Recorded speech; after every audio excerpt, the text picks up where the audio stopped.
Test, test, test, test. All right, we are live on the mic. Keep eating, stay comfortable. Dan, thank you for the introduction. I see a lot of familiar faces. For those that are unfamiliar, I'm Gene and Natali. We're going to have some fun with this session. As I was thinking in preparation, I'm going to echo some thoughts that have been said already today. Financial literacy has never been more important.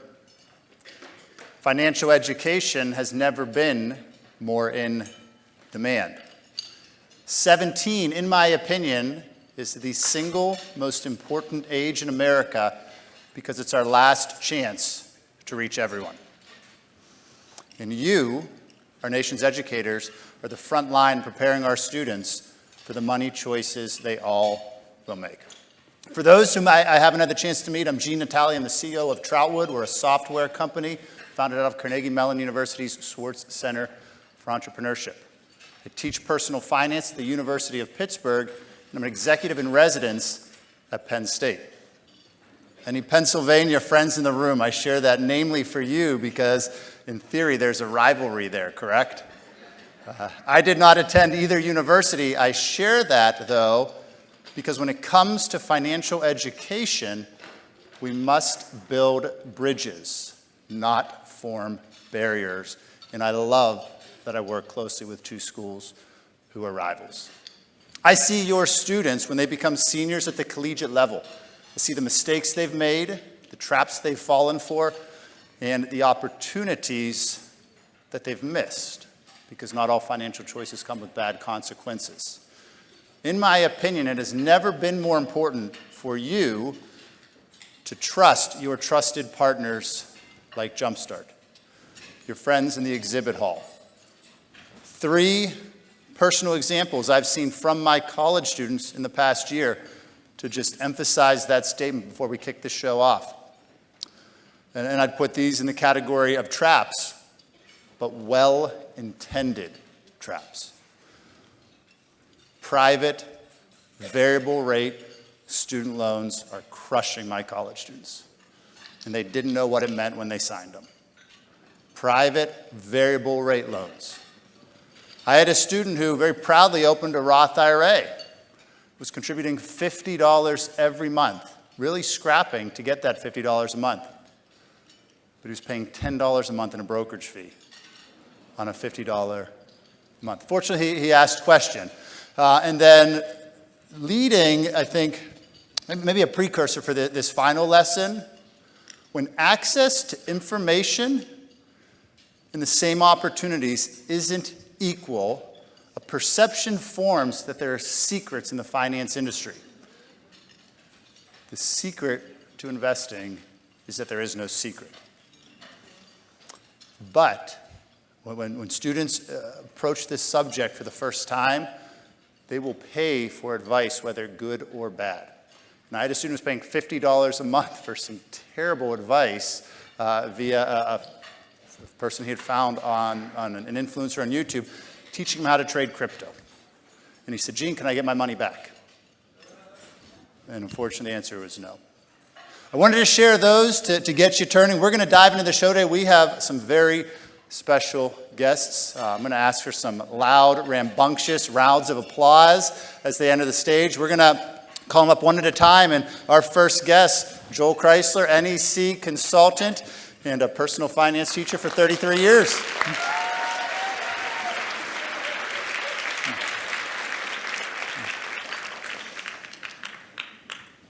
Welcome, Joel. You bet. And Joel and I have been preparing for this segment of the conference. I will tell you, these are mostly pretend cards because most talk shows, they do that, and some will throw it over their shoulders.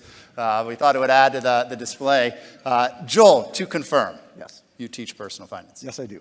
For how many years? I've taught this is my 33rd year, and the class I teach is consumer economics, so it's a little bit of econ, but primarily personal finance. I like to call it real life 101. Do you have a favorite assignment that you've developed over those 33 years? I think the assignment that is the most beneficial, the one that impacts the kids the most, is actually one that I started after my first conference here. And it's a peer-to-peer financial literacy program. I have my students go into elementary classrooms, and they provide a financial literacy lesson. The little kids love them because they're the rock stars. They're the high school kids. They're the kids in the play. They're the kids that are in choir, kids in the sports teams. And so for them to come in, it means a whole lot to them. Do they go in unsupervised, the elementary classrooms? Typically, yes. That's because there's too many that I can't go into every one of them. So That's they go in there, teachers are waiting for them. And a lot of these teachers are teachers that they had when they were younger as well. Train the So trainers. it's a great alumni. Yep, great alumni activity. So in that 33 years, what's changed in personal finance and specifically financial literacy education? Yeah. And we're not going to spend the whole time. That's a big question. Has there been a big thing that's changed? I think what it is when I first started, a lot of kids would come and they'd say, oh, I know all this stuff already. Well, I'd give them a quick intro quiz and they realized they didn't. But today, you've got Snapchat, you've got TikTok, you've got all these people that are offering quick advice, and they're not quite sure what's the right advice and what's the wrong advice. We won't go on a tangent. My students at Pitt know they can take me on a tangent very quickly. Joel and I aren't going to do that. Joel, a final question. Yep. Do you ever learn from your students? I learn all the time, and I think the biggest thing that I learn is just the impact that we have. I had a student one afternoon, we got done with class, she just sat in her seat after everybody left. And I asked her if everything was okay. And she said to me, you know, I have watched my parents struggle paycheck to paycheck and watch them argue and fight about money. And this was after a savings and investing unit, and she said, I have the tools. I am going to change my family tree. And I thought that was one of the most incredible things to realize that that's an impact that's out there. I'm going to change my family tree. We're going to feed on that.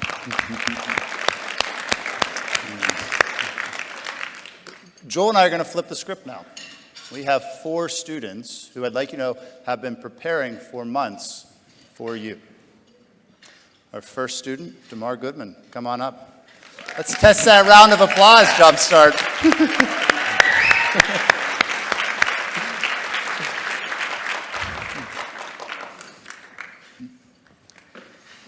Welcome to the stage.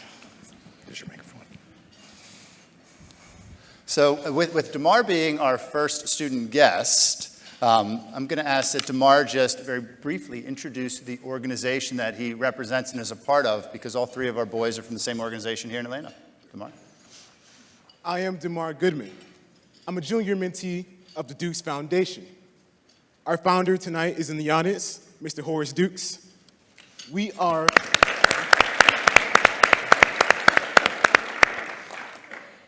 the mission of the Dukes Foundation is to provide tools, opportunities, and support to help at-risk young men dream, achieve, and become healthy, successful adults. I am a junior mentee. In the audience, we have Quentin Carter. He's a senior mentee, and Amir, a junior mentee. Demar, thank you. We're going to start with 4 fast, furious, fun questions. Demar, how old are you? I am 16 years old. What's your favorite color? My favorite color is red. What's your favorite hobby? I like to read. And what are you going to be when you grow up? When I grow up, I really want to be a politician to serve people. Right.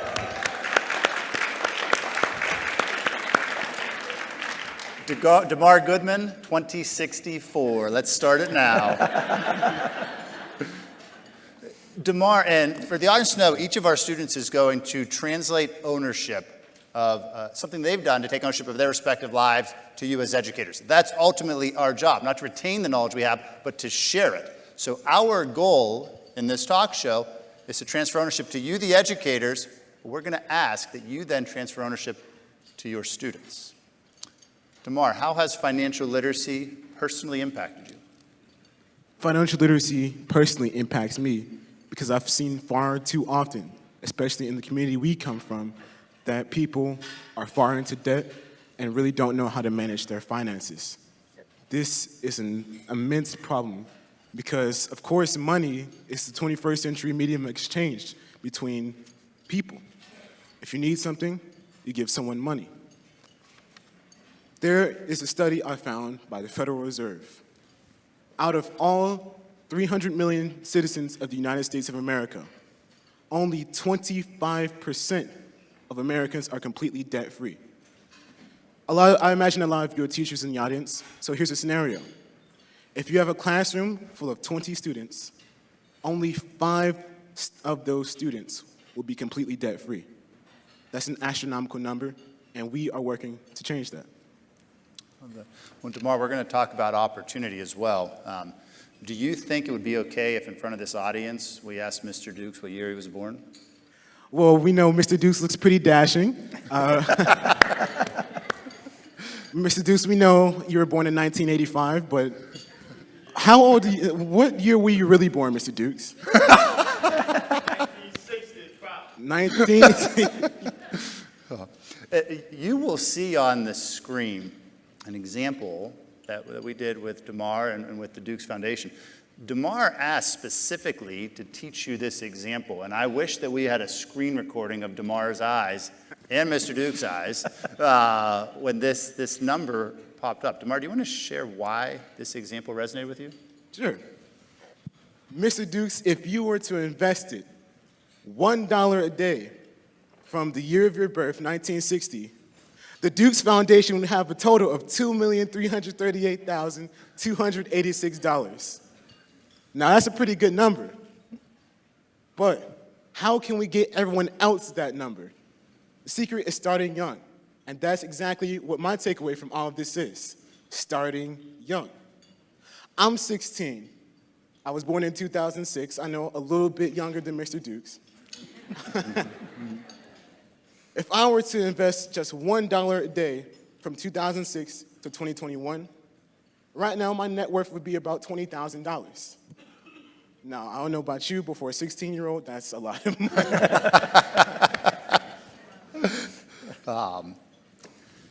This example is one that we shared because as our industry evolves, investing has become more accessible. This example is not a model or hypothetical. It's actually what would have happened had Mr. Dukes or Demar invested just $1 a day. We share this example because, as Demar said, time is an important ingredient in the equation. We're going to bring up our next guest, Quentin Carter.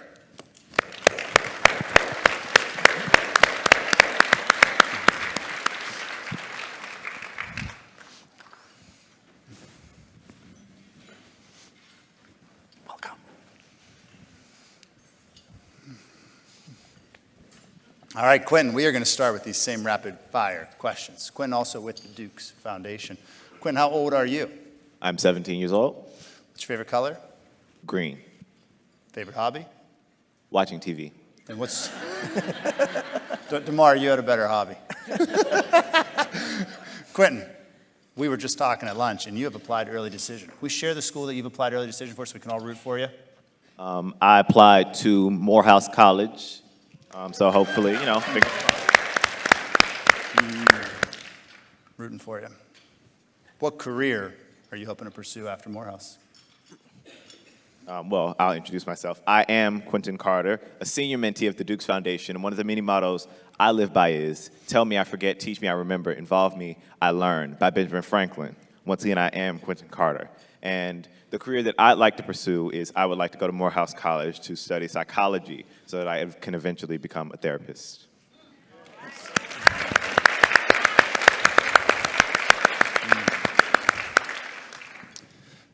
Quentin, what did you think when you first saw the example that Demar just did with Dukes Foundation and Mr. Dukes? I saw a big number. It's a lot of money. And did you want a number that big? I mean, I feel like everybody in this room could use $2 million, so yeah. I am going to ask a very difficult question of Quentin here. How do we share that knowledge in that eyeball moment that all of you experienced with this room of educators so that students go do it? That's not an easy question for Quentin here. I feel like the best way to make it more, as he said, more real for us and for the students who need this, who really need this information. I feel like it's easy when you see a big number like that, you see, oh, that's, well, you know, when you see somebody like Mr. Dukes as young as he looks. We're developing a theme here. Mr. Dukes, as young as he looks, it's easy to see, oh, that's a big number, and that would take a big amount of time to get to. I feel like it's important to make sure we see, yes, it'll take a long time, but it doesn't have to take a long time. It doesn't take a long time to see growth. If anything, just growth. And it doesn't have to start with the small tech startups. You can start investing with companies that you know, companies that you use. If you go shop at Walmart, buy a Walmart stock. If you wear Nike shoes, buy a Nike stock. I love that familiarity. Yes. Just a very quick high level, why are we focusing on investing? Because Quentin, Demar, Amir, Zhania, they're not going to have pension funds. This subject is one that we need to teach. The national statistics are 1.8% of the class of 2023 will have the option of a pension fund. It means 98% should be in this room having this conversation if we wish to convey that wealth and that financial independence that a pension has helped us accomplish. Quentin, when I say that, what is your motion? Does that create a sense of urgency, or you don't even care because you'd never heard pension fund before and you just want to own your future? I feel that makes it crucial that, especially people our age, the students, that we know that a lot of the things that the previous generations were guaranteed, we aren't guaranteed. So that we need to make sure that we take action, that we start our Roth IRAs, and that we get a good Roth IRA, and we have a good knowledge of the subject, so that we aren't taken advantage of, like the example that you said earlier. Gosh, I appreciate that, Quentin. We're going to call up our third guest, Amir Rouser. Round of applause.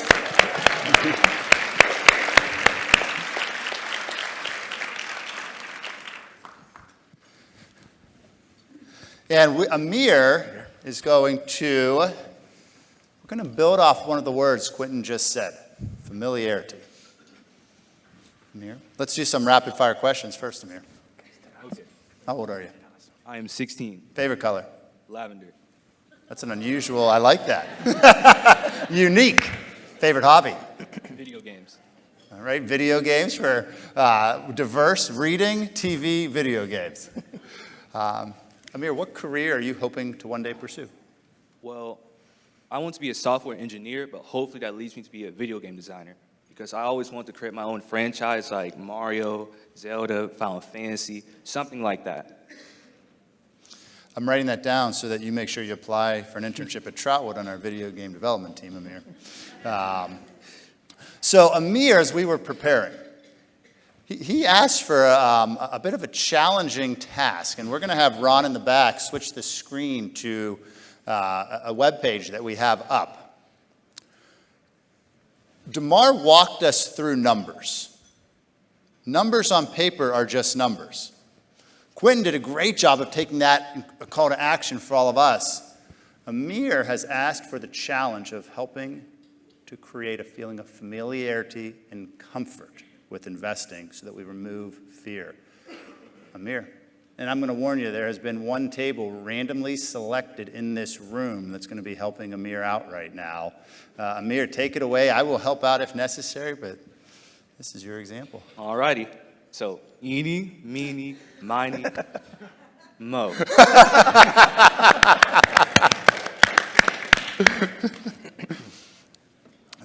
Don't worry, it's a fun example. But I do want to put context on what Amir's doing right now. He has asked to teach how to translate numbers into action.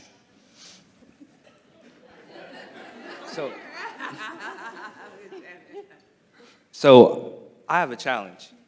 Can we get to 10 companies? Can we get to 10 companies? Like, just name one right now. Like Amir, Walmart. can you hold the microphone just a little closer? Samsung. Here? Yeah. And Amir, let me help you out with a quick assist here. So Amir is going to go around this table. So everyone who didn't hear his introduction there, the dots on this map are the S&P 500. This table with Amir's leadership is going to try to guess, if it's 10 seats, 10 companies in the S&P 500. And then Amir's going to come back up here and we're going to tell you why that matters. Amir, take it away. So I heard Samsung, right? Okay, that's one. Well, Walmart. and we can kind of do like thumbs up, thumbs down if we think they're going to be in. Walmart was our first. That's in. Let's give a round of applause when a teacher gets it. Tesla. Tesla, what do we think? Ooh, I see some thumbs up, some thumbs. Tesla's in. Yeah. Amazon. I see all thumbs up for this one. Yep. 3 for Apple. 3.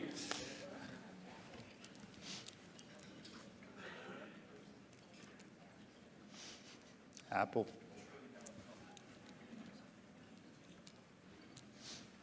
Target. I like Target. 5 for 5, Amir. Nice. Google. Also known as Alphabet in the back there, Ron. Google tricks us. There it is. One right below that one, Ron. Yeah.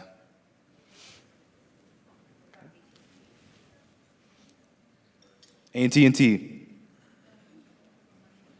I like it. Going old school. Microsoft.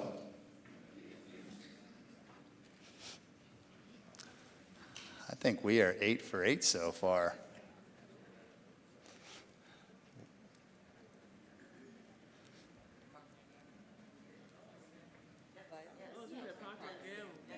Repeat that. We're having a debate on number 9 here. The pressure builds the deeper you go. I hope I don't butcher it. Procter and Gamble. Your old school one.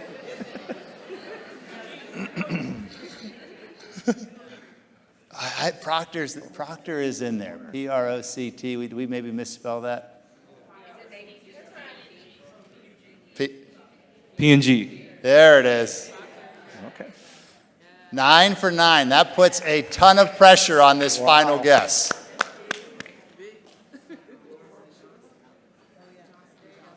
Johnson & Johnson. I think.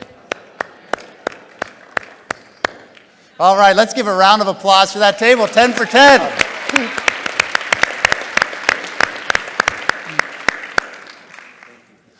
Amir, as you're walking back up to the stage, I would like to ask why that example resonated with you and why you wanted to share that with this audience. I personally feel like if you invest in these companies, they practically work for you. I have a question for the audience, actually. So, does anyone know what happened to GameStop 2 years ago? So, as you know, Redditors became millionaires overnight. I feel like if we don't procrastinate on the opportunity instead and seize on it, we can also be millionaires. Me personally, I'm secretly waiting for an opportunity like that to happen again. I was just off guard at that moment. I love it.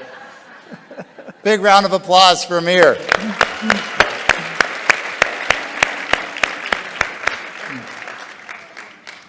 So the next 3 slides are going to be a surprise to me. Demar, Quentin, and Amir asked for the opportunity to have a minute to teach each of you. So they prepared a slide, and we're going to completely turn the script here. I believe, Demar, you are up first. And Demar, did you want this slide or the next slide? Next slide, please. All right. Well, we're high schoolers, so I'm sure a few of you who are high school teachers have sometimes found your students asking, well, why should we care about this? Well, we should care about this because this is our pockets. This is the stuff we're going to use to purchase all the things we want. This is our futures, and this is what we want to be. Money is the 21st century's medium of exchange. Like I said before, if you want something done, you pay money. It's important for us to know about our economy, how it works, why it works, and how we can keep it working. Financial literacy is the missing semester in our school. From Mr. Natali's own book, our own schooling provided the evidence that the system does not prepare us for the financial decisions that we face after high school. Remember that statistic I provided you before? In a class of 20 students, only 5 of those students will be completely debt-free. This is something that we are very passionate about changing. What about the rest of those students? In the class of 20, only 5 will have no debt.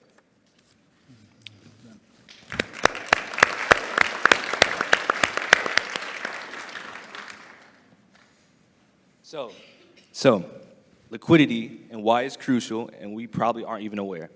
So out of 450 of us, I'm pretty sure we all have something valuable at home. That can be a limited edition Superman comic or a limited edition jersey. So to start off with, liquidity is something of value that can be quickly exchanged to cash. Now, like I said about the limited edition stuff, it might not be that liquid depending on the seller and how long it will take. I feel like a better example is eBay. Suppose you're selling a t-shirt, a rare t-shirt, in a 2015 Toyota. The t-shirt is going to be way more liquidable than the Toyota because the t-shirt's more accessible. Now let's switch on to marketing. Marketing liquidity, that's a gamble because the high value asset is going to constantly have supply and demand, therefore it's liquid. However, if it's the opposite, it's not going to be that liquid because the lack of supply and demand.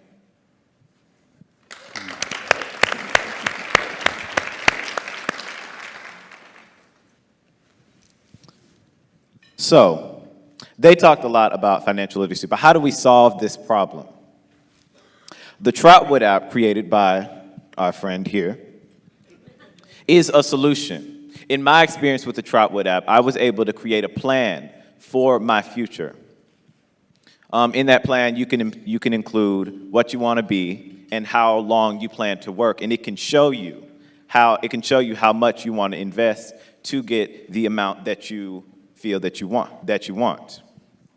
And the companion app, Troutwood Time Portal, that you saw before, it shows you how much, if you had invested from the day that you were born, from the year that you were born until now, how much money that you could have, how much your assets could equal up to.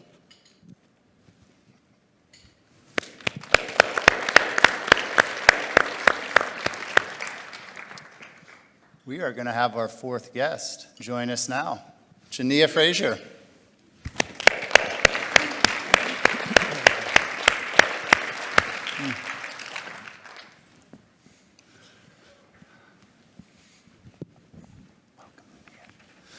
We're going to start with the same 4 fast questions to keep it consistent here. Zhania, how old are you? I am 19 years old. What's your favorite color? Red. Favorite hobby? I like to hike. I like that. And actually, before asking the career question, where are you now? Right now, I attend Clark Atlanta University, where I'm a third year pursuing a dual degree in engineering and physics with a concentration in architectural engineering.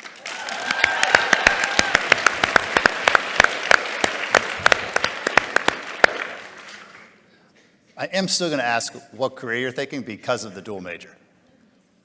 So I want to be an architectural engineer where I can design homes, buildings, and structures that are not only sustainable for the environment, but also more innovative for our everyday life. That's awesome. You are welcome to stand or sit, whichever is more comfortable for you. So we were talking over lunch, and I think this student perspective is so powerful. This group of educators can take for granted the financial literacy that's not being taught elsewhere. How many financial literacy courses have you taken in your life? I've never taken a financial literacy course in my life. And not in high school or college? Neither in high school nor college. Where did you learn it? I learned from my mother and my grandmother.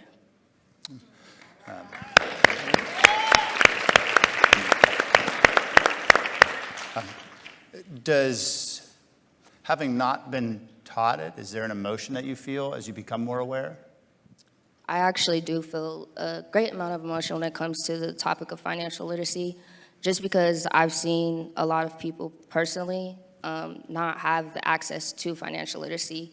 And just knowing that I had access to that, how much it changed my life, and just seeing how much of a disadvantage they are having because they don't have that knowledge, it does make me feel a way. Did the examples that Demar and Amir and Quentin shared, did they resonate any emotion also, having not ever seen anything like that before? Yeah, I think it makes it exciting because just seeing it visually, like, it makes it more like you can attain it. Hiking. Is there any other hikers in the room? I've got little. I like the what tempted a clap over there. Hiking's worth a clap. You are from Tacoma, Washington, and that's where the passion for hiking came. Yes, I am. So we've got Tacoma represented or Washington represented. I have a question for the non-hikers in the room. Do you just kind of blindly go in the woods and hope it works out? Oh, no, I don't. How do you plan for a hike? Well, I like to look at different sceneries. So I like to have a destination. So when I reach my destination, I like to see something nice. So I like to try to find places that have like a nice waterfall, or like in Washington, we have a lot of nice scenery. So like a cave with a waterfall over it, or just things like that. I like to have a destination and also know how long it's going to take me to get there and how long it's going to take me to get back. I like to have a destination. I like to know how long it'll take. I like these. I'd like to know how long it takes to get back, too. I'm going to jump the slide here. Zhania, you had the opportunity to work very closely with Rachel Brumbaugh, our product specialist, in building a plan. You had some very powerful quotes after the emotion you felt after having a plan. Can you walk us through, well, and I think you did not have a plan prior to doing this. No, I did not have a plan. Walk us through the experience. What did you do? So basically, I started with my occupation that I would be going into, and as of right now, I see myself in alternative finance in the state of New York. And it also like helped me personalize like where I would be living and like just the range of how much my living expenses would cost where I live, and help me develop a plan to how I can invest and obtain a certain goal, or if I was just investing in, like in this case, I did a Roth IRA, how much my goal could be a lot bigger than what I expected. I wrote down three quotes that I wrote down three quotes that you shared without knowing I was writing them down. Okay. My confidence level went up after I had a plan. I don't want to misquote you, so if you say, Gene, I disagree, I didn't say that, just say. I definitely agree. I liked this one a lot. You said, seeing a goal makes it more realistic. I do think that, because it's like, if you can't conceptualize it, you won't believe that you can do it. And just being able to see it visually, it makes it 10 times more obtainable than before. Similar to having a destination on a hike. Most definitely. You want to Without see the where the waterfall. destination, I don't know that I want to go. I thought your plan was unique because you were comfortable with an adequacy score of 54%, but it was thought out. You aren't just showing this audience, I have a high likelihood of a plan. For everyone in the back, the goal is a $4.1 million plan. And this is her weekly. She set it up weekly to help her plan. But you chose an adequacy of 54%. Can you help us understand why? So I was comfortable with this because I know that, like, for what I want, it is obtainable, and just being able to, I guess, put into perspective just the different ways that I can, and like, because I played with it a little bit before deciding on a specific plan, it just helped me feel more confident in my goal personally. Well, and you're an entrepreneur also. Oh yes, I am an entrepreneur. Can we share the name of your company? Yes, I do have a clothing brand called For Life Clothing, and I guess my little phrase for the brand is called For Life Clothing, a brand in your life for life.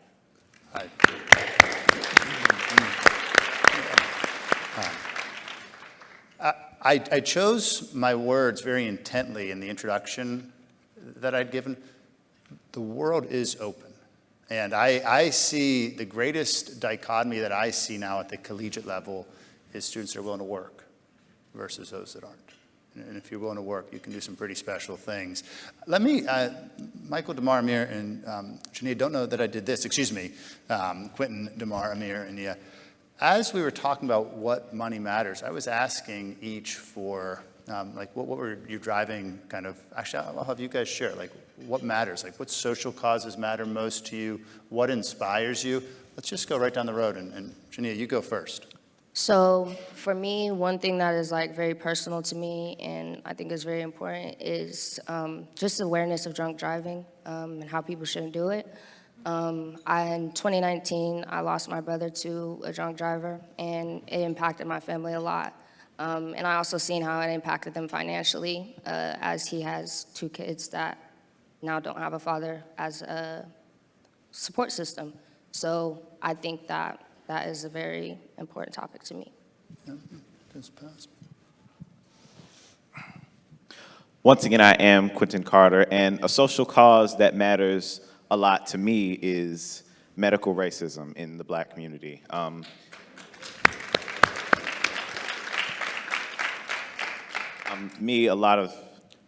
don't tell a lot of people this, but I lost my mother earlier this year to stage 4 muscle cancer. She had had the cancer for quite a while, but the doctors who were treating her didn't perform the right tests on her to properly diagnose her. So by the time we had diagnosed her, she was a lot further along, and it was a bit late. It was too late to perform the right treatments on her. So that is a cause that matters a lot to me.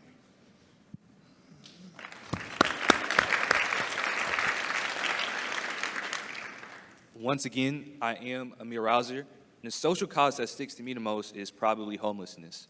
Every day I go on the bus, I always see someone on the side of the road.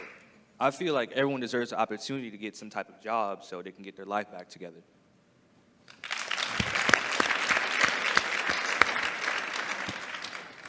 Once again, I am Demar Goodman. A social cause that really stands out to me is government accountability. How can we regain the trust in the people who lead us? How can we regain trust in the policies meant to benefit us? This is an emerging problem I've noticed. It's one of the main reasons why I want to be a politician. How can we regain trust in the White House?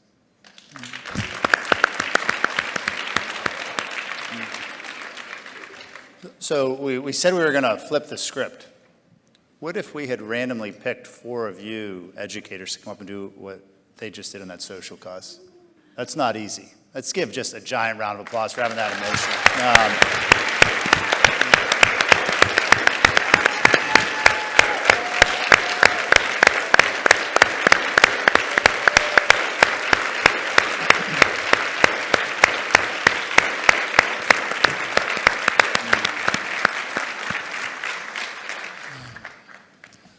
So we're going to raise the bar here in our last little bit. And can Zhania have the microphone, Joel?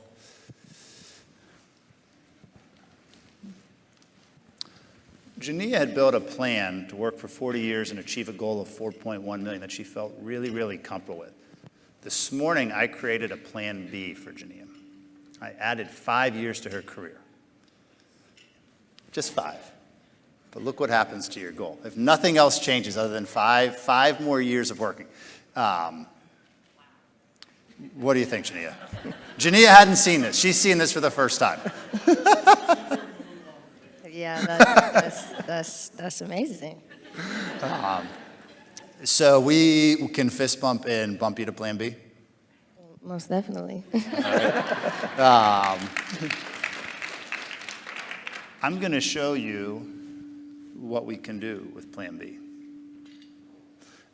Real quick, educators, this is what these students did. These 3 buttons, how you get to what they did. Green, build a plan. Blue, build a plan. Get to work. Here's why we're doing this. Here's why we're having this conversation. If your students own their financial plan, they will own their financial future. That's a fact. Anyone from Hershey in the room? We have some nearby. I see one hand there. Some of you may know this story. I cannot tell you how strongly, and it came across here, but these were not selfish goals that were just conveyed to you. This was selfless thinking of others at every phase.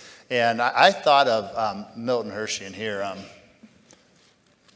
You guys can munch on these while we go through this example. Keep one for yourself. Milton Hershey quietly in 1918 gave $60 million, nearly his entire net worth, away.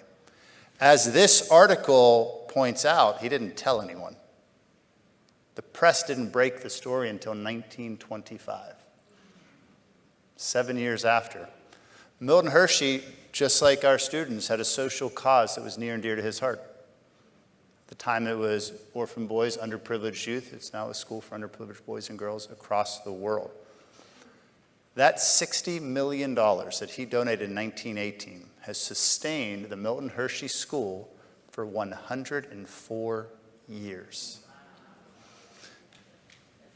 This is an intentional closing of our time together. Everything that you have seen and that the students have showed you is real data, real stories, not hypothetical, not modeling. We're going to finish the same way.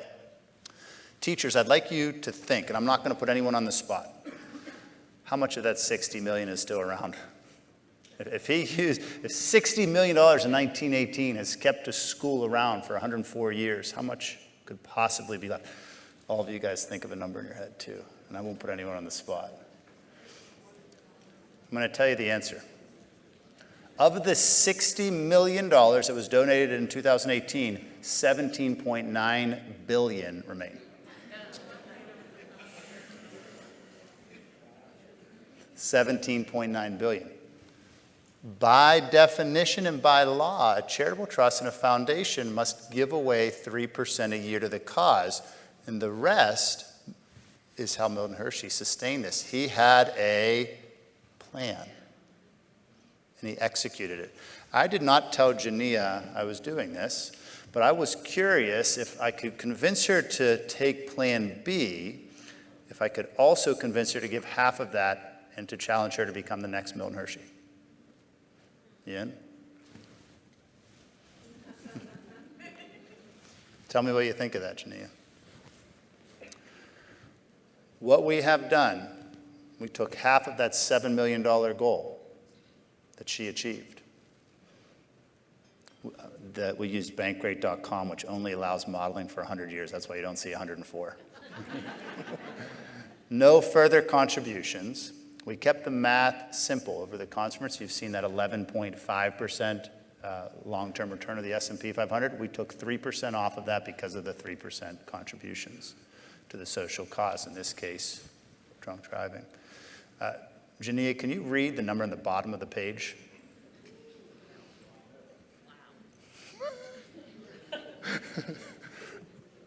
$12,215,674,424.74.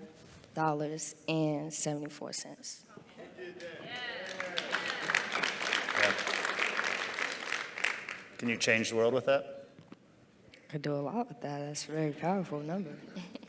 I want to finish with this, because this is the opportunity that each of you have as educators to make dreams real. And I think an example like that, I'll start to get emotional because I've become attached to these 4 students. Zhania, say something funny real quick.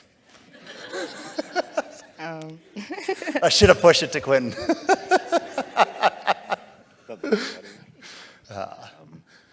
About the chicken cross the road.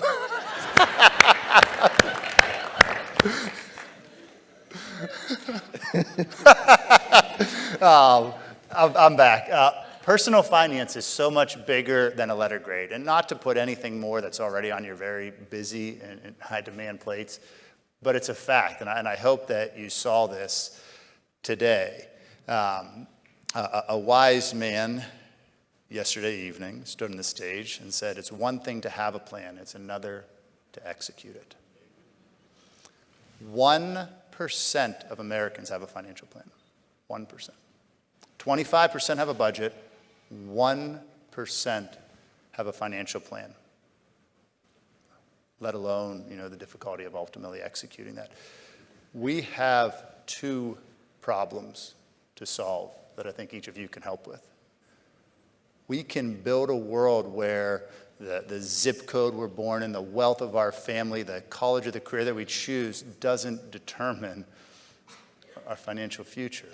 it's the steps we take, it's the plan we make, it's the executing the plan. I would challenge all of us to build a world where 100% of our high school and our college students graduate with a plan and turn those dreams that may be unbelievable but talked about in your classrooms to achievable. I'm going to stop. I'm going to turn the thunder on all of these four with a final question. And let me just imagine if you were doing this back home at your school, and these were your students, and in this audience was your senior class or your junior class or the parents of your community. Transfer your ownership. I'm going to ask a final question because I love this example so much, and I would like to help make dreams reality. I'm going to ask each of you to name your future foundation when you're the next Milton Hershey. What's going to be the name of your foundation, Zhania, when you do this? Let's make dreams real here. I would name it the Fraser Foundation. So let's say that louder one more time. The Fraser Foundation. Fraser Foundation. Look out for that, friends.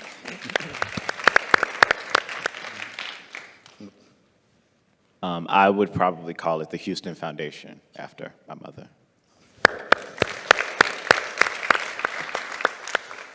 To be honest, I don't know a name, so as for right now, the Amir Foundation.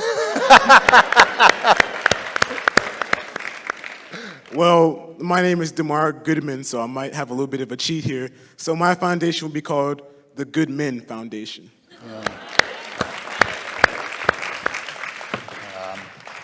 Thank you.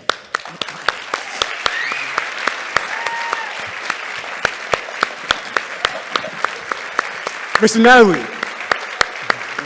we here at the Dukes Foundation, we have a little bit of surprise for you. Uh-oh.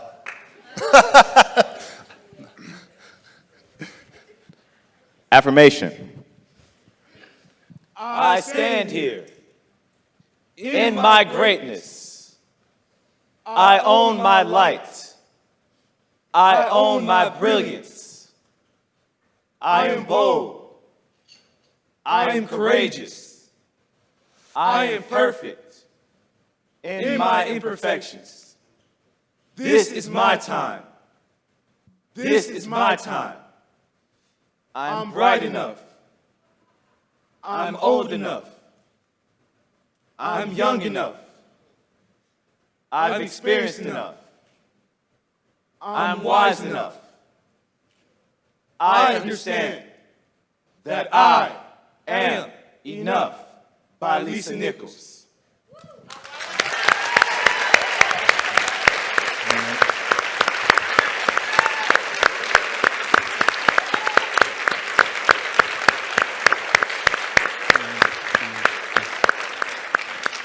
Jumpstart, I'm going to ask for one more round of applause because we have three friends from Atlanta here that have just been hugely helpful. Horace, Rod, Steve, can you please stand up and let's give a big round of applause.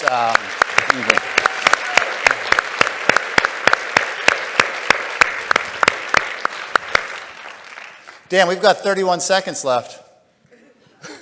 Then why don't I take it? I want a round of applause for Gene Natali. This segment was his idea, his inspiration, and we're really, really grateful.